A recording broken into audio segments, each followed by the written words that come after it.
Hi. So in today's video, we are going to go over the argumentative research essay assignment. You can find this in Brightspace.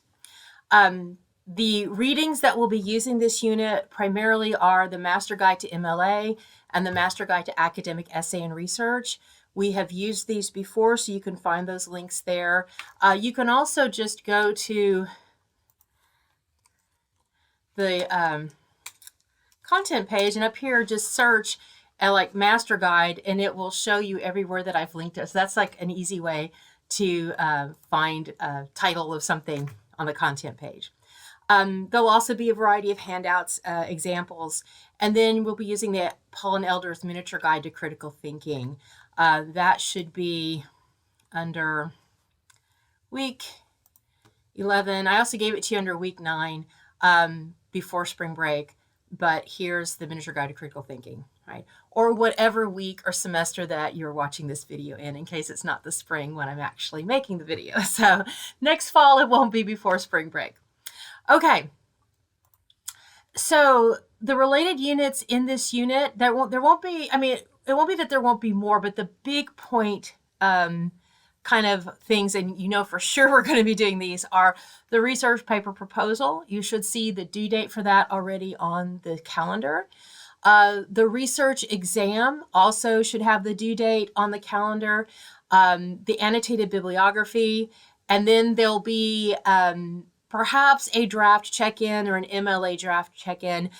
Basically, when I do that for an online class, I just kind of make a video where I'm going over the required parts or going over MLA, and you will just have your draft done and check it. And then I might have you submit it or do a peer review of some kind of thing on the discussion board, kind of proof that you've got it done. Mainly I do it because if you're like me, if I have a deadline where I have to get something done, I'm more likely to actually get it done, as opposed to some vague, oh, well, the whole thing isn't due until such and such date, right? So it's really kind of incentive to get you doing. And then obviously the 100-point paper itself. And again, all of those due dates are on your calendar already, or should be. So what are we doing? Well, this is your standard research paper. It's very similar to things that we've done before, because my philosophy is basically that when I get so many students who come to me with very little to no experience writing a college level essay, I really like driving home that basic structure and those routine tasks that you do when you're putting together an essay. And so we are often doing the kind of same paper. Now this one does have a counter argument section. It is a little bit longer, but it's very similar to things that we've already written in the class. So that should be comforting. You're not having to like learn a whole new different structure. So what are the requirements? It needs to be 1,200 to 1,500 words long. It's about 4 to 5 pages. If it's longer, that's okay. It cannot be shorter if you want to earn a passing grade. And remember, this does not include your works cited page. Word count and page count only include the actual essay that you're writing, not your list of sources. You are using MLA 9th edition. You're going to upload it to the Brightspace folder. Your topic should follow along with the Finding a Research Topic Guide. You should already have access to the PowerPoint and the PDF versions of that, and you will also have a video where I walk through those things, but you don't have to wait for the video. You can go there and look at those to see that if that works for you. You are looking at some kind of social issue that is being debated currently. It can be something that happens locally, globally, nationally. Again, but it has to be something that people disagree on. So again, in the discussion, the research topic guide will get into more depth about that.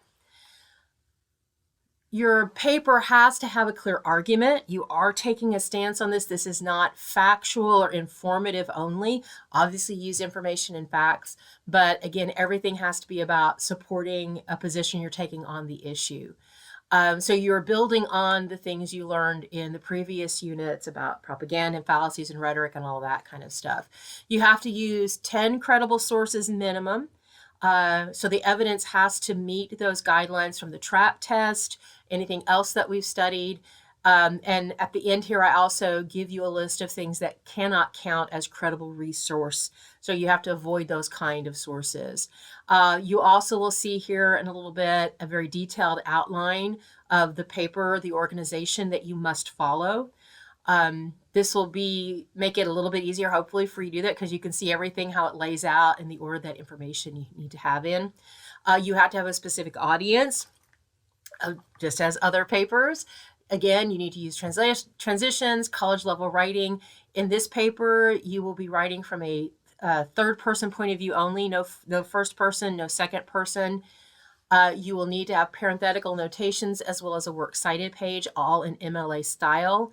And obviously you need to turn in something that's polished, that's been revised and edited. Here is the list, the dum-dum-dum list, right?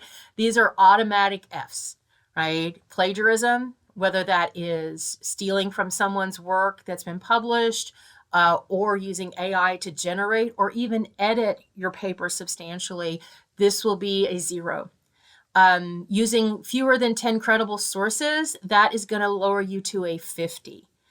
You won't necessarily get a 0, but if you don't have 10 credible sources, now please understand that could be that you only have 9 sources, or you might have 12 sources, but if 3 of those aren't credible, then you've not given me 10 credible sources. So again, those will be automatic Fs because you've not done sufficient research.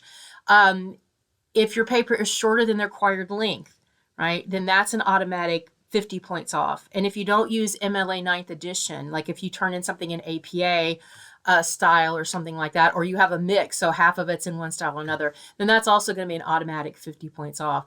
I mean, please understand that is highly suspicious if I've given you all the tools for using MLA and you choose to do APA. Or if I get a paper where half of it's in MLA, but the other half is in APA, I have to say, how did that happen? Obviously, you were not writing then all that paper if you can't consistently give me one style or the other. So again, that's just an automatic 50.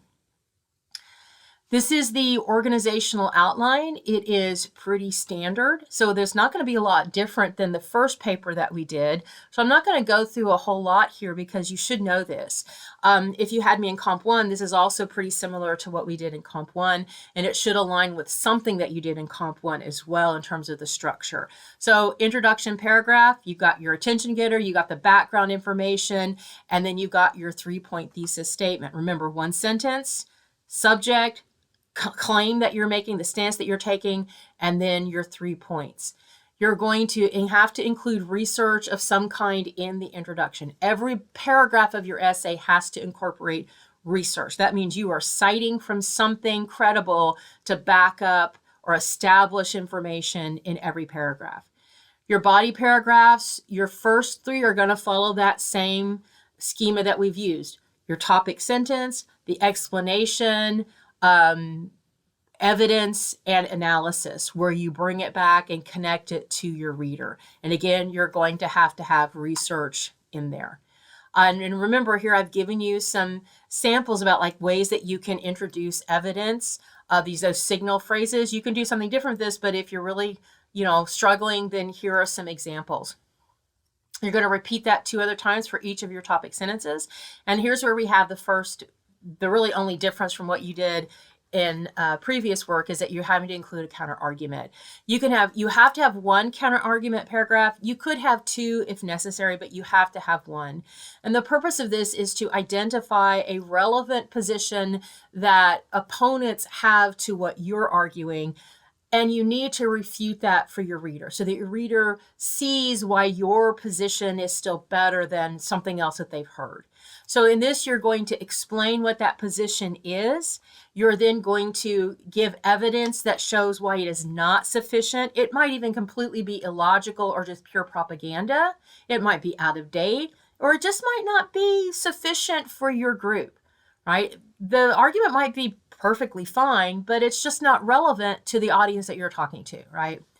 And then again, you're going to have to then come back and then affirm why your argument then is better or superior.